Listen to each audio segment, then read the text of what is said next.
Andrea, I'm so glad you joined us today. And I am equally excited to be here with you. It's an honor to get to tag along for a second on your amazing journey. I want to start with the basics. What's a food co-op for people who don't know? So I'm glad you asked, because food cooperatives and cooperatives as a whole are pretty unique. We're open to everyone. Anyone can shop here, but we are owned by members of community that buy a share. When you buy that cooperative share, you're a part of the democratic decision-making process. You get to be a part of the vision of who and what we are, and the directions that we're going. One of this cooperative's favorite taglines, I own a grocery store with all my best friends. When Kelly and I started talking about our trip, one of the things that I was super passionate about was finding the right places to shop. And our first stop on the trip was in Silver City, New Mexico. And the first thing that we did was go to the food co-op. And it's just been so fun finding them in this crazy life that we're living at the moment. How do you see the role of the food co-op in Tucson versus the standard traditional grocery store?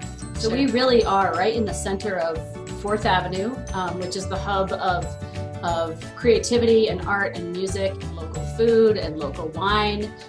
We're right in the middle of all of that, and we have been for 50 years. Just the fact that we've lived on this space of land, and on a space of land that we are absolutely working to start the acknowledgement process of understanding that it is stolen land, that we live on Tohono O'odham and Pascua Yaqui land that was taken against their will and with violence. And we're trying to engage that in the work that we're doing, but we've been here for a good stretch. If we weren't here, we would leave behind a food desert. And a food desert not only for healthy, organic, local, non-GMO food, but for food at all.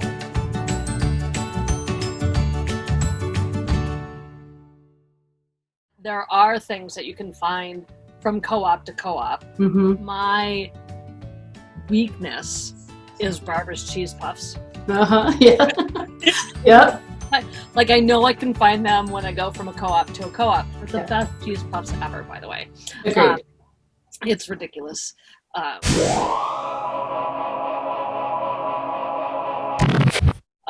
Most of the time I eat really, really good more natural, like actual cheese. That's when we're driving. There's always a bag in between the seats. It's ridiculous. Well, this doesn't help you with driving, but I absolutely affirm a legitimate midweek meal is Barbara's cheese puffs and wine. I mean, I think that's hits all the bases. It's fine, right? Yeah. Park your RV first. But the other thing that you just sort of touched on was that you're not going to find the same things from co-op to co-op. Come to find out, organic is not the #1 hashtag on social media when it comes to advertising your co-op. Local is. Buying from a local grocery store that is selling products from local vendors. Suddenly your dollar, even if your dollar is one that you've had to work very, very, very hard for and you have very few, it becomes exponentially more powerful.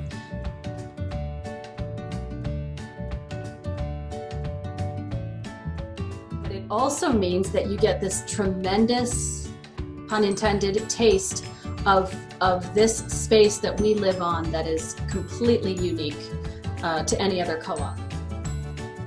Know that you're in Tucson, Arizona when you walk in and you see Ramona Farms, which grows and sells tepary beans and white Sonoran wheat and choya buds, things that you are not only not going to find somewhere else, but they have no idea what that would be, right? Those things that are just very special to the Sonoran Desert and to Tucson. And then you get a beautiful look into culture of the folks that have lived and worked in this land for always. And buying locally and supporting local and heritage food products means we're taking care of long-term cultures. We're taking care of the earth that we're on. We're reducing our carbon footprint because we're not trekking across the country. And then when you show up on our doorstep, if you've never been here before, you get something that's so special to Tucson that you simply can't get where my family lives in New Hampshire. Yeah, it's one of the fun things that I like about cooking when I'm on the road. Yeah. if I'm going from co-op to co-op, I get to experience that seasonality. What is in season in Tucson isn't necessarily in season here in Bismarck, North Dakota, and they're different products. So I can try out things that I wouldn't necessarily be eating in Tucson because I don't have access to the same thing, and vice versa. I love that you were talking about temporary beans because I love making some temporary bean hummus. Yeah, oh, good one. How did you end up at the co-op? Tell me a little bit about your background, and I know enough to know that it's not in groceries. Yeah, and I was a food co-op member basically the day after I moved here. So we got our ownership. This is where we shopped. This is where, and that's worth noting that when I first moved to town, I was a bike mechanic, and then I did custom cabinetry. None of those things are particularly high-paying jobs, but I continued to shop at the co-op because I knew that my dollar was that much more powerful.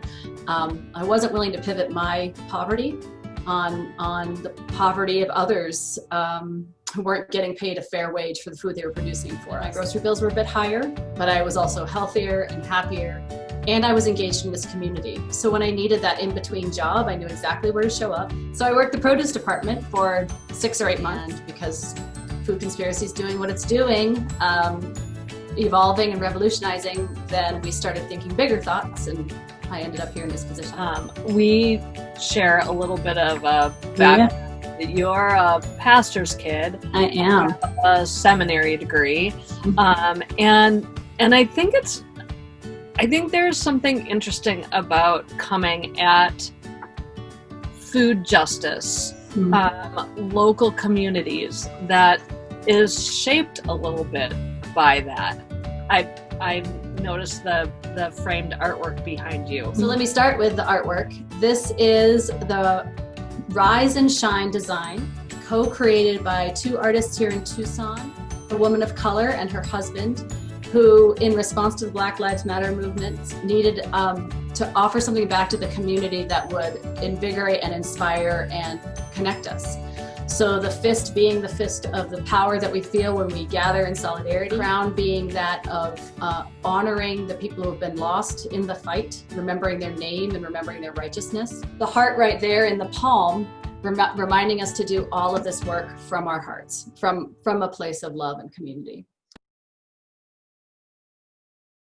Part of Food Conspiracy's commitment to studying as an anti-racist organization was to not only buy the license to use this design with permission from Sunny and Chris of Old Pueblo Collective, but also to sell some of their merchandise, and profits from that go to yet another nonprofit organization that supports BIPOC youth. They have made a commitment to food justice outside of the capitalist food world that we live in. And what was the original inception of Food Conspiracy was fighting against that. But our current GM, our current board, our current set of staff are so committed to food justice. So when you come in the doors of Food Conspiracy, you will be fed. And there is a path for that to happen. Which also means that my heart is served every day when the folks who live on our streets in Tucson, and we have many of them, who are houseless, when they come in our front doors and they don't have $5 for a sandwich, I have a pathway via Food Conspiracy to feed them. And that's awesome. My tagline is just food and fun. Mm-hmm. And I really like that play on just food. To me, that understanding of what happens around a table. Community is created around the table. Yeah. It's sacramental. When I go to a co-op or a farmer's market, really gets to that sense of, not just a sense of place, but a sense of purpose. I really believe that where we show up and with whom we show up is a big part of shifting the power dynamics. What makes you hopeful in the midst of it all? Yeah. So the magnifying glass has shifted in a different way onto our relationships and made them more intentional. And so if there's a new magnification on how we relate with each other, then I think it's going to make that work possible in a way that it was not possible before COVID. Those things give me tremendous hope. People have really risen to this. And in many ways, I think I feel stumbly now because I feel emotional about it, but I see all the fear that's out there. I see the worry in the upcoming months and all of that. But I also was on 4th Avenue when marchers came and protesters came through. And I see nothing but people standing up and going, we want to connect differently than we have in the past. And we don't want to go back to the old ways. We want a new normal that is elevated and inspired and includes all of our people. It feels just so possible for me. Well, thank you for what you do. I miss seeing your face and the community at home. Thank you. And thanks for spending the time with me today.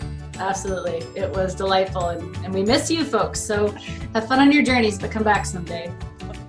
What you do and the connections that I feel on the road because of the work that you all do makes the world smaller in a better way. Yeah. All right, do some kind of exercise to shake out all the jitters. I know, right? She does this all the time when she's on the other side. She's like, yeah, right. that does not help. Yeah.